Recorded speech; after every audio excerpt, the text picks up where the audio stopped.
막부의 장군이 우리나라에 코끼리를 보냈어요. 여러분 생각을 해보세요. 코끼리를 배에다 실어서 현해탄을 건너가지고 그거를 수송해서 서울 이 장안까지 그 거대한 코끼리를 그게 왔어요. 태종 11년에. 그러면 그런 기사가 하나 있단 말이에요. 그러면 그 다음에 이 코끼리가 어떻게 됐냐를 알려면 편년체니까 그걸 다 들여다보면서 쫓아가야 될 거 아니에요. 그 기사가 몇 월 며칠 매일 저기니까. 그러면 말이죠. 아니, 내가 우선 말씀을 드릴게요. 그 코끼리가 궁금하세요? 일본에 가서 내가 일본 쪽의 역사를 뒤져보니까 일본 땅에도 그게 동남아에서 처음 온 코끼리래요. 그런데 그 코끼리가 왔는데 일본에서도 이게 처치가 올라요. 그런데 이 사람들이 생각을 하기는 뭐냐면은 코끼리가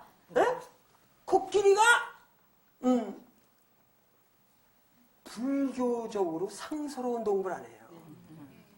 그러니까 아시카가 이 뭐냐면 막부에서 미나모토 요시모치라는 사람이 뭐냐면은 야 한국은 참 훌륭한 불교 국가고 그러니까 이 상스러운 동물을 한국과 공유하고 이 복을 나눠 갖자. 이 땅에 한 번 왔으니까 이 코끼리를 거기다 보내드려라.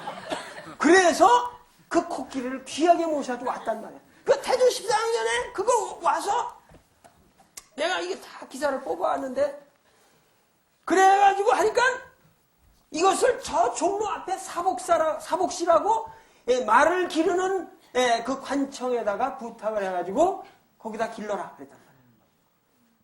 그런데 이놈이 뭐냐면 하루에 콩을 5마리를 쳐먹어요. 그런데 그 당시 아마 콩 5마리는 엄청난 거였나 봐. 국가 재정이 흔들릴 정도. 아니, 그러니까 이게 재밌어요. 그래가지고 그거 키웠는데 그 다음에 태종 12년 12월 10일 신유일 기록에 공조전서 이우라는 사람이 코끼리를 보러 간 거예요. 그래가지고 이 이우라는 사람이 아마 대단한 이런 아주 아마 유학자였던 뭐예요. 하면서 이러면 이렇게 못생겼냐? 코끼리 보고 그 못생겼다고 말이야. 어? 우리 거기도 코가 손이래 그러잖아요. 그러니까 이러면 코끼리에다가 침을 뱉고 이러고 소리를 지르니까 코끼리가 그 놈을 밟아 죽여버렸어. 그래서 공조전서 이유가 밟아 죽였다. 하니까 그 다음에 상서가 올라오는 거예요. 이 코끼리가 이 사람도 죽이고 그리고 이게 무지하게 이렇게 많이 처먹으니 이걸 뭐합니까 하고서 벌을 줘야 된다고 코끼리를 귀양을 보내라고 상서가 그래서 그 다음에 실록을 찾아보면은 뭐냐면은 태종 14년에 이 코끼리를 순천 앞바다에 장도라고 하는 대로 장도라는 대로 귀양을 보내요. 아마 거기까지 그 배로 보낸 것도 대단한 과정이었을 거예요. 그 당시에. 네? 그러니까 거기 가지고 그걸 갖다 놨는데 또 거기서 전라 관찰사가 뭐 또 한 1년 있다가 장계가 올라와요. 뭐냐면 이놈이 거기다가 이제 육지에서 이걸 먹고 그러니까 맨날 가서 이제 섬이니까 그 섬 사람들이 미역이나 벼다 주고 이랬던 모양이지. 그랬더니 이놈의 수초는 많이 먹고 사람만 쳐다보면 눈물만 흘리고 있으니 이거 참 큰일 났습니다. 하고 상소문이 올라와요. 그래서 할 수 없이 또 태종 그 다음에 14년에 그런 얘기가 나오니까 임금이 듣고서 불쌍히 여겨서 그러면 육지로 보내라. 그래서 이 코끼리가 다시 육지로 와요.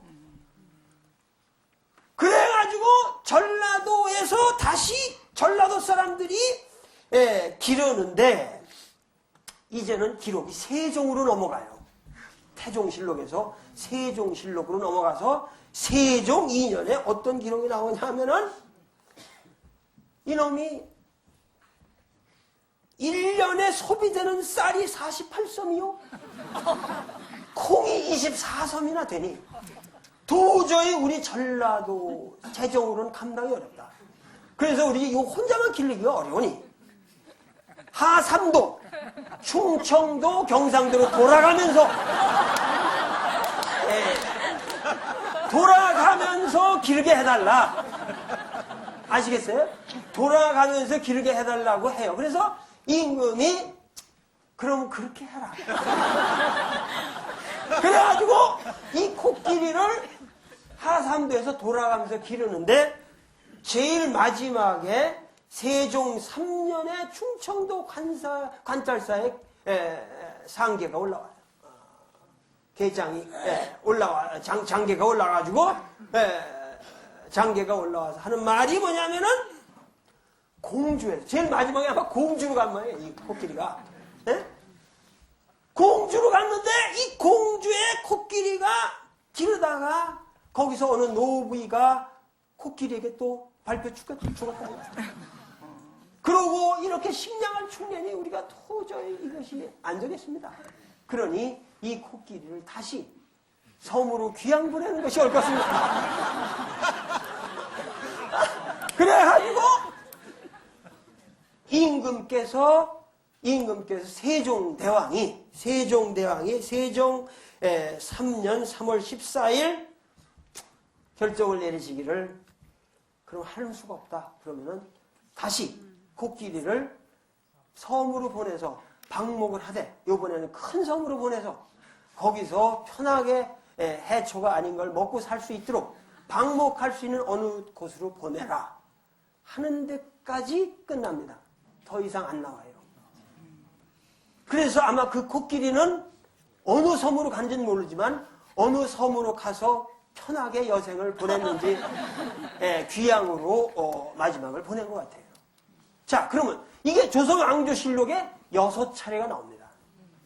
6차례가 나오는데 이 6차례가 나오는 이 기사를 옛날에 한 사람이 조선왕조실록 원문을 가지고 추정을 한다면 그 코끼리 기사 하나만 논문을 쓸래도 그 사이에 끼어들어간 사건이 한 8,000 사건이 나와요. 그걸 다 거쳐서 뒤져야 되는데 몇 년이 걸려요. 그런데 지금은 이것이 완전히 번역돼 가지고 지금 조선왕조 CD롬이라는 것을 제 김현이라는 제 제자와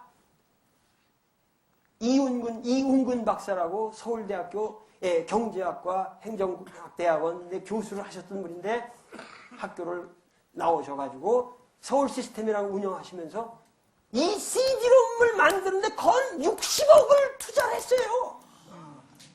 그래가지고 이거를 만들어놨는데 지금은 코끼리라고 딱 두드리면 이 6개 기사가 쫙 한눈에 나옵니다. 그러면